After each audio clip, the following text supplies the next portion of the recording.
Graças a Deus que nos dá a vitória por meio do nosso Senhor Jesus Cristo. Hoje, alguns milhões de estudantes por todo o Brasil voltaram às aulas depois de um merecido período de férias. É hora de voltar a estudar. E você tem estudado também, tem sido um dedicado estudante, inclusive e sobretudo do livro dos livros, das Sagradas Escrituras?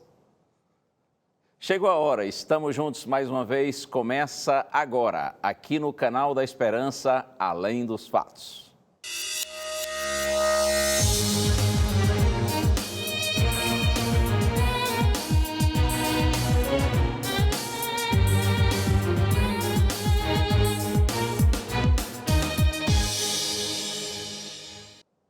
E já no início, espalhando abraços por esse imenso Brasil, eu quero abraçar a Marilândia Xavier, de Parnamirim, no Rio Grande do Norte. Também a Regina Oliveira, de Lorena, São Paulo.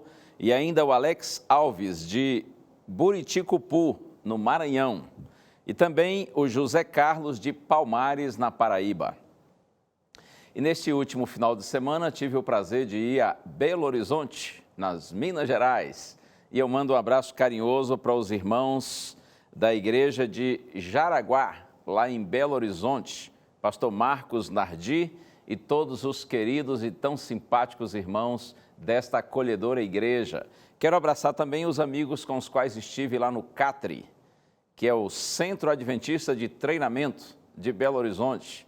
Um abraço para todos vocês que compareceram ali, membros da igreja, amigos da Novo Tempo. Foi uma festa muito linda com o tema Se Eu Permitir. Foi um prazer para mim estar com vocês. E eu quero mandar um abraço também carinhoso para a irmã Eni e o seu filho Deniezer. Eles são de Betim, Minas Gerais. E olha, irmã Eni, eu li toda a sua carta, viu? As 12 páginas. Carta grande, mas cheia de carinho, cheia de palavras simpáticas. Muito obrigado por seu carinho, viu? Não só para comigo, mas para com toda a equipe aqui da Novo Tempo. Continue orando por nós, para que Deus nos dê sempre sabedoria, a fim de que realizemos de forma eficaz o ministério que o Senhor nos confiou. E você, onde quer que esteja, receba também nosso carinho e nosso abraço e nossa gratidão por sua audiência, tanto você que está em algum lugar aqui desse nosso grande país, como você também que nos acompanha do exterior. E eu tenho um presente que sempre faço questão, com muito prazer, de apresentar aqui no programa Além dos Fatos, que é a revista Verdades para o Tempo do Fim.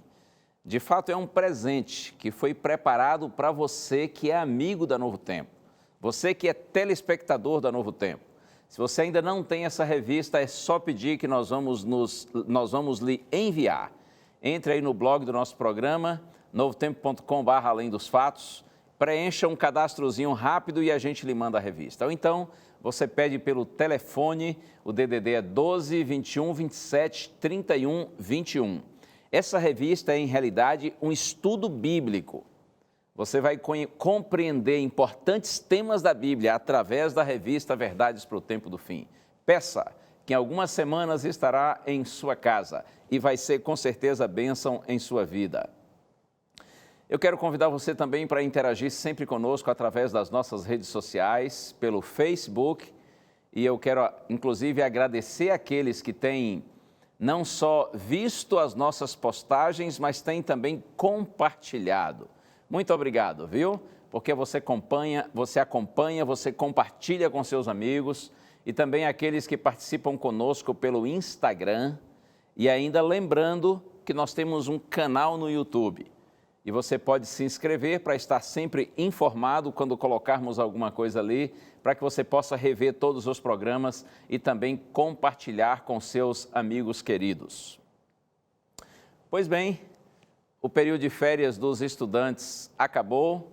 É verdade que em alguns lugares do Brasil, como especialmente no Nordeste, já faz um tempinho que as férias acabaram, né? Geralmente no Nordeste as férias começam antes e também acabam terminando mais cedo, né?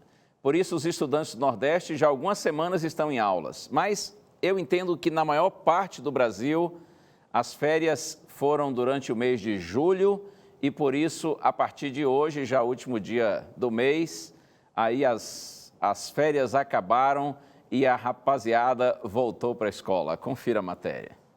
Foram 4 semanas de muito descanso e diversão entre amigos e familiares, mas como diz o ditado, o que é bom dura pouco. É isso mesmo, a folga acabou. Muitos estudantes da rede pública e particular do país voltaram às salas de aula hoje. O descanso merecido do meio do ano serviu para recarregar as baterias e traçar novos planos para os 2 últimos bimestres. Para os universitários, é o começo de um novo semestre, um a menos na corrida para a qualificação visando o mercado de trabalho. O jeito é usar essa oportunidade para se dedicar mais aos estudos e até mesmo salvar o boletim daquelas notas vermelhas. E não tem como fugir não, viu? O jeito é ir se acostumando, pois as tarefas de casa estão de volta, os trabalhos em grupo e as longas horas de estudo também. Mas tudo faz parte dessa fase de preparo para o futuro, e quem dá valor à educação sabe que no final das contas o saldo é positivo. É isso aí. Geralmente, quando chegam as férias escolares, os meninos ficam felizes e os pais ficam tristes. Ficam tristes porque não é fácil, né? Ficar com o menino dentro de casa o dia inteiro, sem ter o que fazer. E às vezes eles ficam assim, importunando e dizendo: olha, eu não tenho nada para fazer, não tenho nada para fazer. Não é fácil, hein? Não é fácil para os pais. Eu me lembro quando as minhas garotas eram pequenas e quando chegavam as férias, elas ficavam com essa história: eu não tenho nada para fazer, não tenho nada para fazer. Eu dizia: não, já vou lhe arranjar um trabalho aqui, já vou pegar um balde, colocar água, sabão em pó, uma vassoura e você sai aí fazendo faxina pela casa. E elas diziam: não, pai, nós estamos de férias, não é isso que a gente quer fazer, não. Ei, não é fácil, hein? Os pais têm que trabalhar, não tem como dar atenção para os filhos durante o dia. E como estão de férias, eles também se sentem assim muito à vontade, né? Fazem o que bem querem dormir tarde, enfim, é uma dificuldade. Mas aí quando voltam às aulas, é a hora dos filhos ficarem tristes e os pais ficarem alegres. Porque aí a gente já sabe que a meninada vai estar bem ocupada durante o dia e geralmente chega em casa à noite cansados e já vão dormir e assim a vida segue. Mas vamos orar, pedir a orientação do Senhor para a nossa reflexão na palavra. E eu estou feliz também porque a partir de agora nós estamos ao vivo, não apenas no Facebook, mas também no Instagram. E eu cumprimento todos vocês que estão nos acompanhando através das redes sociais também. Vamos orar. Pai querido, muito obrigado, Senhor, por estarmos mais uma vez juntos. E nesta hora eu te peço, por tua graça, a bênção do Senhor para a compreensão da tua santa palavra. Eu te peço, Pai, no santo nome de Jesus. Amém. Eu estava aqui refletindo que muitas vezes os estudantes, os alunos, eles ficam contentes quando não tem aulas, né? Quando por alguma razão lá durante o período letivo acontece um imprevisto talvez e aí não tem aulas.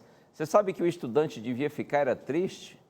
Porque quanto menos aulas, menos oportunidades de se aprender. E por falar em aprendizagem, todos nós, seres humanos, somos... Nesse sentido, nós somos alunos, né? Mesmo que nossa fase de estudante já tenha passado, mas todos somos aprendizes na escola da vida. Você já ouviu aquela frase, vivendo e aprendendo? É assim mesmo, né? Devemos estar sempre abertos para a aprendizagem. A vida é uma grande sala de aulas. Eu penso que aqueles que se fecham para a aprendizagem, porque acham que já sabem tudo, eles já podem até deitar e pedir também para fechar a tampa do caixão. A gente tem que estar aberto para a aprendizagem. É vivendo e aprendendo, não importa a idade. Cuidado com a arrogância, com a presunção de achar que já sabe tudo. Normalmente quem pensa que sabe tudo, sabe muito pouco. O propósito, em realidade, de um estudante, de um bom estudante, não deve ser apenas estudar para conseguir nota e passar, né? É claro que eu estou falando assim, mas eu também já fui estudante, né? E já tive alguma fase desse tipo assim, de estudar só para passar. Mas a gente tem que ir vivendo e aprendendo. A gente tem que ir vivendo e amadurecendo e crescendo.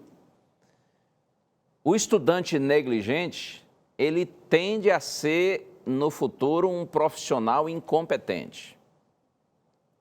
E é preciso ser um profissional qualificado. Não só porque assim você será valorizado, terá uma boa remuneração, mas porque sendo um profissional qualificado, você se tornará uma pessoa útil. Você vai fazer a diferença. Você vai dar sua contribuição para o bem dos outros. E olha, acredite, talvez esteja falando aí para alguns que são muito novos ainda, muito jovens, é difícil você compreender isso e até acreditar nisso. Mas já com a minha experiência de vida, eu lhe falo com toda a segurança, muito mais do que valorização, ou de que uma boa renda no sentido financeiro, uma boa remuneração, muito mais do que isso, vale é sentir-se útil. Sentir que você está dando uma contribuição para o bem dos outros. Isso vale muito mais, isso gratifica muito mais. Por isso, minha palavra para você que é estudante, seja um estudante aplicado. E certamente a sua dedicação voltará para você mesmo como frutos de alegria e de realização na sua vida. Mas eu já abri aqui a minha Bíblia. Está na segunda carta a Timóteo, capítulo 3.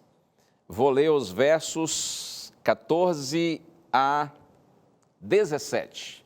Se você quer acompanhar aí na sua própria Bíblia, segunda carta de Paulo a Timóteo, capítulo 3, versos 14 a 17. Está escrito assim: Tu, porém, permanece naquilo que aprendeste e de que foste inteirado, sabendo de quem o aprendeste, e que desde a infância sabes as sagradas letras, que podem tornar-te sábio para a salvação pela fé em Cristo Jesus. Toda a Escritura é inspirada por Deus e útil para o ensino, para a repreensão, para a correção, para a educação na justiça, a fim de que o homem de Deus seja perfeito e perfeitamente habilitado para toda boa obra. A segunda carta de Paulo a Timóteo é o último dos seus escritos. Paulo está escrevendo para o jovem pastor Timóteo, que era seu amigo, que era como um filho precioso para Paulo. E ele diz: Timóteo, permanece naquilo que você aprendeu desde a sua infância. Porque Timóteo foi bem orientado por uma avó e uma mãe que eram pessoas piedosas, tementes a Deus. Também foi orientado pelo próprio Paulo e outros discípulos e apóstolos do Senhor. Por isso, Paulo diz: permanece naquilo que você foi orientado desde a infância, porque você sabe as sagradas letras. Você conhece as sagradas escrituras, o livro sagrado, a palavra de Deus, que, diz Paulo, sagradas letras que podem tornar-te sábio para a salvação pela fé em Cristo Jesus. O conhecimento da Bíblia não só traz ao homem conhecimento, mas traz também sabedoria. E é através das Escrituras sagradas é que nós compreendemos quem é o nosso Senhor, quais são os planos que Ele tem para a nossa vida. Através do livro sagrado é que nós obtemos o conhecimento da salvação que pela fé nós temos no Senhor Jesus Cristo. Todas as grandes religiões do mundo têm seus livros sagrados. O islamismo, o budismo, o hinduísmo, mas somente a Bíblia é que apresenta a salvação pela fé no Senhor Jesus Cristo. Por isso que o conhecimento da palavra de Deus, da Santa Bíblia, ele é imprescindível, ele é essencial. E Paulo diz, o verso mais conhecido, toda a Escritura é inspirada por Deus. Naturalmente que aqui Paulo está se referindo aos livros do Antigo Testamento. Porque os escritos de Paulo são, em realidade, os primeiros escritos do Novo Testamento. Então, ele está aqui se referindo ao Antigo Testamento. Mas, claro que essa verdade se aplica também aos textos, aos livros do Novo Testamento. Toda a Escritura é inspirada por Deus e útil para ensino, para repreender, para corrigir, para educar na justiça, a fim de que o homem de Deus seja perfeito, seja maduro, seja completo, seja bem orientado e perfeitamente, está escrito, habilitado para toda boa obra. Eu não tenho dúvida de que a Santa Bíblia deveria ser objeto de estudo em todas as escolas, em todos os cursos, em todos os níveis de ensino.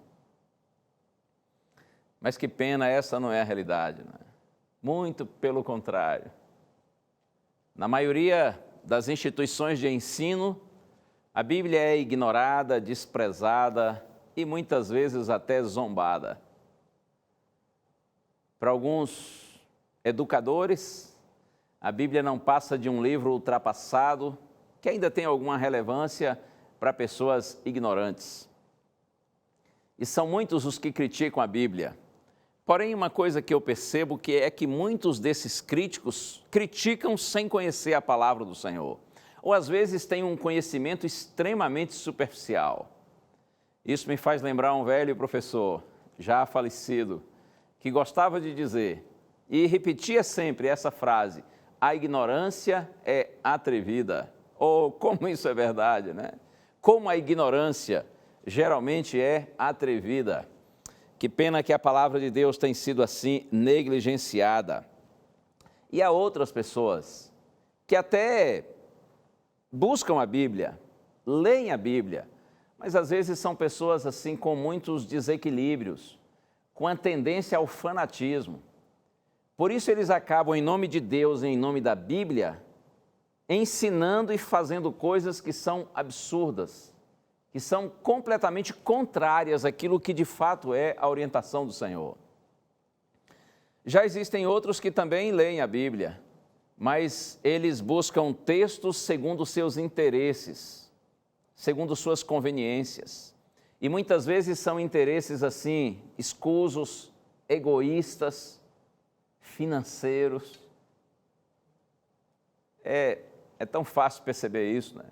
Estão por aí os pregadores da chamada teologia da prosperidade, usando textos fora do contexto, distorcendo textos e usando segundo as suas próprias conveniências.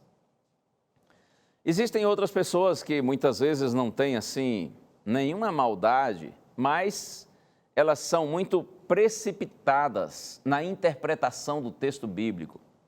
E em decorrência disso, surgem muitos ensinos, muitas doutrinas que não se sustentam diante de um estudo mais profundo e mais amplo da Bíblia. Eu aproveito e digo para você que a palavra de Deus precisa ser estudada com oração, com sinceridade, mas também com cuidado, pedindo a Deus sabedoria e discernimento. A gente não pode fazer de um verso, de uma frase, uma doutrina. Você compreende? Nós precisamos ter uma compreensão mais ampla sobre um determinado assunto. A gente deve procurar saber o que a Bíblia como um todo diz a respeito daquele tema. A gente não pode fazer uma doutrina de 1 ou de 2 versos. É preciso buscar compreender melhor a ideia geral da Bíblia sobre aquele assunto. A gente precisa procurar sempre, quando lermos um texto, procurarmos entender o seu contexto. Você já ouviu falar que um texto fora do contexto é um pretexto? Isso é verdade. A gente precisa procurar entender o contexto imediato, o contexto histórico. Quando o autor escreveu, quais eram os seus destinatários originais, primeiros? Compreende? Isso é importante a gente entender. Porque é possível que alguma orientação da Bíblia esteja relacionada a algum costume, seja em função de algum problema assim específico de um determinado local. Mas é claro que existem muitas outras orientações que são princípios de Deus. E esses princípios, eles são universais, eles são para todos. E são também atemporais, ou seja, para todos os tempos, para todos os filhos de Deus. Então, ao estudarmos a Bíblia, nós temos que tentar compreender o que tem a ver com costumes de lugares específicos, orientações para aquelas pessoas e aquilo que tem a ver com princípios gerais, universais, que transcendem o tempo e que todos os filhos de Deus em todos os lugares devem procurar seguir. Porque a palavra de Deus é equilibrada, a palavra de Deus é sensata, a palavra de Deus é inteligente, a palavra de Deus é coerente, além de ser totalmente confiável. Quando você estuda as Escrituras e interpreta de maneira correta, acredite, a palavra de Deus levará você sempre para o bem. Mas um outro aspecto que eu não posso deixar de ressaltar nessa pequena reflexão é o fato de que nós precisamos ter muito cuidado, porque vivemos em tempos de muito engano. Aliás, você deve saber, a palavra de Deus sempre foi perseguida de alguma maneira. Por muitos séculos tentou-se impedir o acesso das pessoas à Bíblia, à palavra do Senhor. E um dos argumentos usados para afastar as pessoas da Bíblia era de que a compreensão do texto sagrado não seria possível através pelas pessoas simples, pelas pessoas leigas. Somente os clérigos, os mais entendidos, os líderes religiosos, tinham a capacidade de estudar, de compreender e ensinar a Bíblia. Esta era uma forma de manter o povo na ignorância em relação à palavra do Senhor. Mas hoje, você sabe, a Bíblia está disponível para todos, em todos os lugares. A gente vive num tempo de mais esclarecimento. Então, como não se pode mais evitar que as pessoas tenham contato com a Bíblia, há muitos por aí que estão tentando tirar a autoridade da palavra do Senhor. E eles dizem que a Bíblia é um livro cheio de alegorias, que tudo é muito relativo. E, por exemplo, o Antigo Testamento está ultrapassado, já pode ser esquecido. Ora, o Antigo Testamento era a Bíblia usada por Jesus, lida por Cristo, ensinada por Cristo, mencionadas dezenas e dezenas de vezes pelo Senhor Jesus Cristo. O Antigo Testamento era a Bíblia do apóstolo Paulo, citada por ele centenas de vezes. Como pode estar ultrapassado? Como deve ser esquecido? É claro que não só o Antigo Testamento, bem como o Novo Testamento, todos os livros da Bíblia, os 66 livros da Bíblia, 39 do Antigo Testamento, 27 do Novo Testamento, eles devem ser estudados, como já disse, com cuidado, com critério, porque é possível que algum ensino ali, de fato, não tenha mais relevância para a gente hoje, não seja um princípio geral, mas existem outros, seja no Antigo ou no Novo Testamento, que são orientações de Deus para o seu povo em todos os tempos e em todos os lugares. Outro aspecto que nós precisamos estar atentos é que muitas tradições com o tempo foram penetrando no cristianismo. E nada contra as tradições, desde que elas estejam em harmonia com a palavra do Senhor. Mas quando estão fora da Bíblia, valor nenhum para os cristãos. Foi por conta dessas muitas tradições e ensinos equivocados terem penetrado no cristianismo que no século XVI, inevitavelmente surgiu a chamada Reforma Protestante. Martinho Lutero, um dos grandes líderes da Reforma, estabeleceu o conceito sola scriptura, que é uma expressão que vem do latim que significa somente a Escritura. A ideia de que nós cristãos seguimos somente a Bíblia. A Bíblia é a autoridade final dada por Deus aos seres humanos. É através da Bíblia que nós temos nossa base para a nossa fé e nossa prática como cristãos. Se você crê na Bíblia como sendo suficiente para o ensino da salvação e para a santificação, se você crê que é através da Bíblia que nós sabemos quem é Deus, quais são os planos que Ele tem para nós e como devemos nos relacionar com Ele, então você está seguro. Nenhuma outra fonte pode ser colocada acima da Bíblia ou mesmo ao lado dela, porque a palavra de Deus é a luz maior. Se na igreja lhe ensinarem algo relativo a Deus e à vontade de Deus para a sua vida, pergunte sempre. Aliás, seja na igreja ou em qualquer outro lugar, onde está escrito isso na Bíblia? Se está escrito na palavra do Senhor, está ok. Se não está escrito na palavra do Senhor, sem chance. Não importa que tenha sido fruto de um concílio da igreja, de um sínodo, de uma encíclica, não importa que tenha sido dito pelo pastor, pelo padre, pelo papa, pelo apóstolo, pelo bispo, Os filhos de Deus, nós não seguimos homens e nem igrejas. Nós seguimos a palavra do Senhor e somente a palavra do Senhor. Nada contra os líderes religiosos, nada contra as igrejas, é claro. Nada contra, inclusive, também as tradições, desde que os homens, as igrejas e as tradições estejam de acordo com a palavra do Senhor. Porque a segurança nossa, dos filhos de Deus, está na palavra do Senhor. Eu quero concluir lembrando para você as palavras lindas do Salmo 119, verso 105. Lá está escrito: lâmpada para os meus pés é a tua palavra e luz para os meus caminhos. É a palavra de Deus que ilumina os caminhos dos filhos do Senhor, para que nesse grande conflito que há entre o bem e o mal, nós vençamos o nosso inimigo, que é muito sutil, que é cheio de ardis e de enganos.